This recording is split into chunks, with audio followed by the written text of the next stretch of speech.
Alright, mga kababayan, mga kaibigan, mga katokis, mga kapots, kamusta po kayong lahat? No, welcome po dito sa ating mumunting channel, Simply Tokis Vlog. Tayo po ay magbibigay ng maiksing komento, opinyon at reaksyon sa mga maiinit na usaping pangpolitika sa ating bansa. Pagpasensyahan nyo na mga kababayan, nandito tayo sa labas. Andito po ako sa Walmart, no?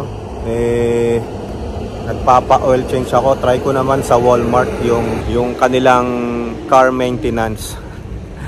Tingnan lang natin kung maganda ang serbisyo, no, mga kababayan. Marami rin namang nagpapa-oil change. So, pag-usapan natin mga kababayan, ito pong si Senator Lacson, no? Si Senator Lacson po ngayon, no?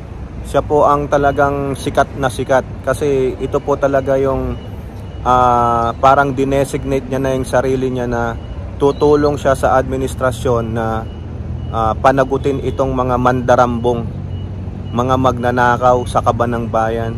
Pasensya na kayo kung may maririnig kayong maingay kasi ito, merong mga naglo-load eh. So yun po, may maingay po eh, may nagtatrabaho. Pagpasensyahan nyo na, no? Anyway, so si Senator Lacson, pasalamat tayo, talagang hindi niya titigilan ito hanggat wala pong nananagot, walang napapakulong, o di kaya better yet bitayin mga kababayan, kasi nakakasawa na po ang korupsyon sa ating bansa. Huwag sana tayong matulad sa ibang bansa na ngayon po ang gulo po nila mga kababayan. Oo, grabe ang kanilang ngayon, talagang ang economy nila talagang bagsak ito, no? Lalo na yung sa Nepal, sa Indonesia. Sana wag tayong matulad sa ganun. Wag nawa, awa ng Diyos, wag mangyari yun, no? Wag sana tayong tumulad sa ganun. Okay, so ano po bang ni Pampilo Lacson mga kababayan, no? Sinabihan niya po si Tito Soto. Meron po siyang paalala o di kaya payo bilang isang kaibigan, bilang isang second highest na posisyon diyan sa Senado. Kasi po yung isa sa hinahawakang ni Pampilo Lacson, siya po ang Senate Pro Tempore, no? O Pro Tempore. Yan po yung pangalawa sa pinakamataas, no? After Senate President. Okay? So sabi niya po kay Tito Soto, huwag kang pakampante. You always watch out. Kailangan lagi kang alert. Kasi hindi mo alam itong minority. Remember, 15 lang tayo sa majority. Siyam sila.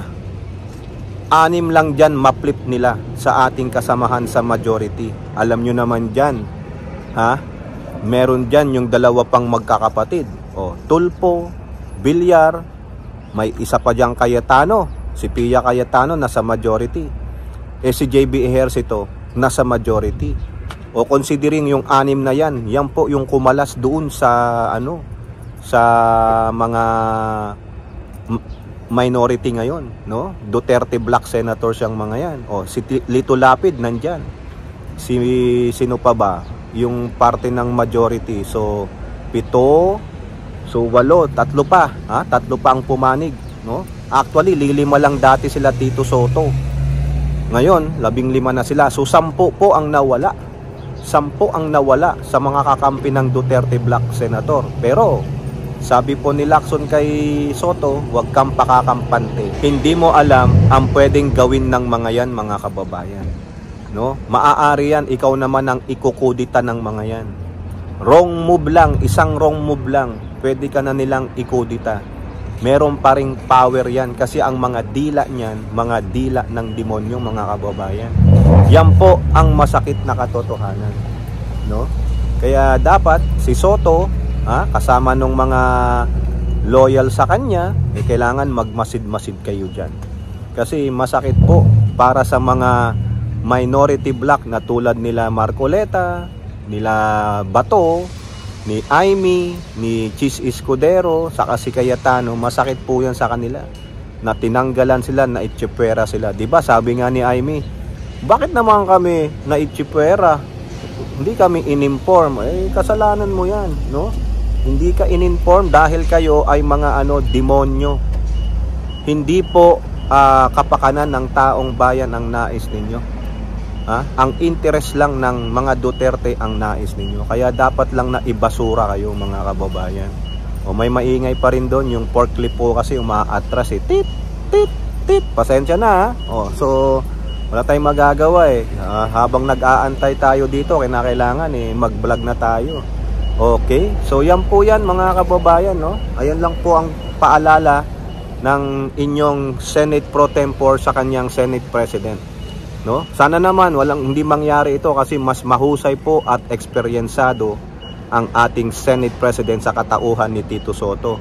I-remind ko lang kayo, hindi po tayo bayaran ni Tito Sotto, hindi po tayo bayaran ni Senate Pro Tempore na si Lacson. Tayo lang po naniniwala sa kanilang liderato.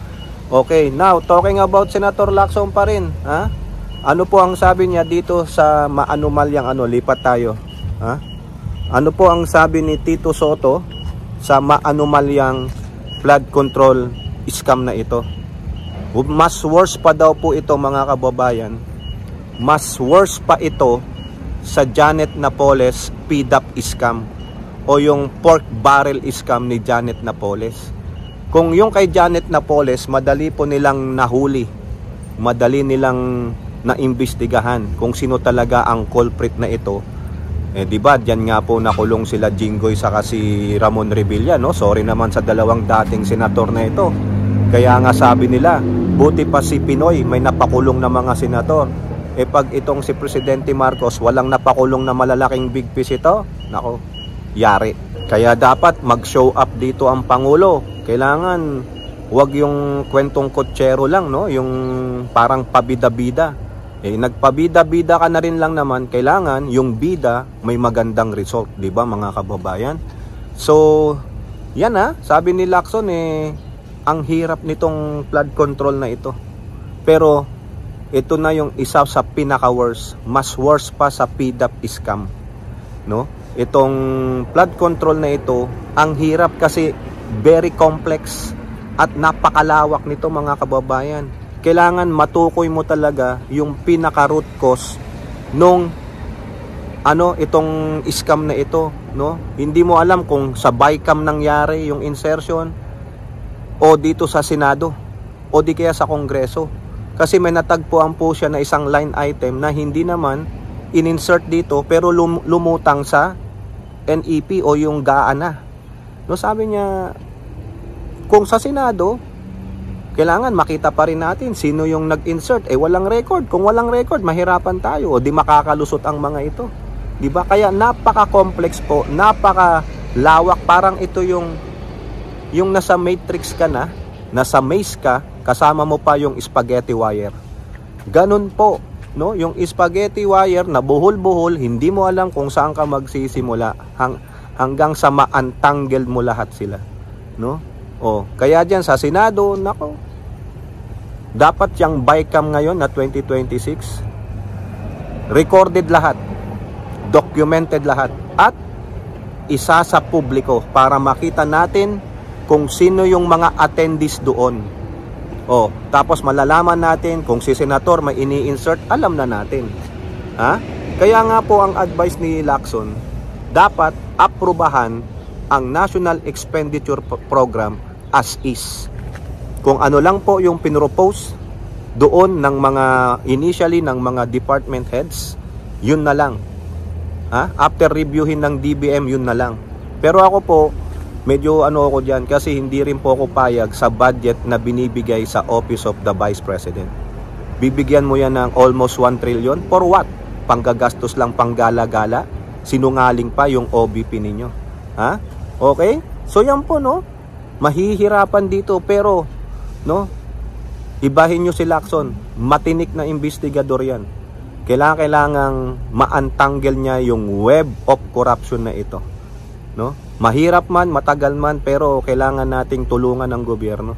Kailangan mag-voice out tayo na tama na, sumosobra na kayo. Ang yayabang ninyo, pinapakita nyo ang yaman nyo sa social media, sa mga public accounts ninyo, pero yung pala, nag-i-enjoy kayo sa perang kupit ng mga pamilya nyong nasa gobyerno. Government officials, government employees, dapat kayong managot kung sangkot kayo. Yung mga ari-arian ninyo, i-sequester, no? Kung may mga pinapaaral kayong mga anak sa ibang bansa, pauwiin nyo na yan, no? Dapat kasuhan din yung mga yan kasi nag-i-enjoy kayo sa perang kinupit ng kamag-anak ninyo. Oh, okay, so good luck to Senator Ping Lacson, no? Reminder lang po ulit, paalala lang, hindi po tayo bayaran ng mga politing ito. Sumusuporta lang po tayo sa kanila dahil tama po ang ginagawa nila ayon sa aking opinion.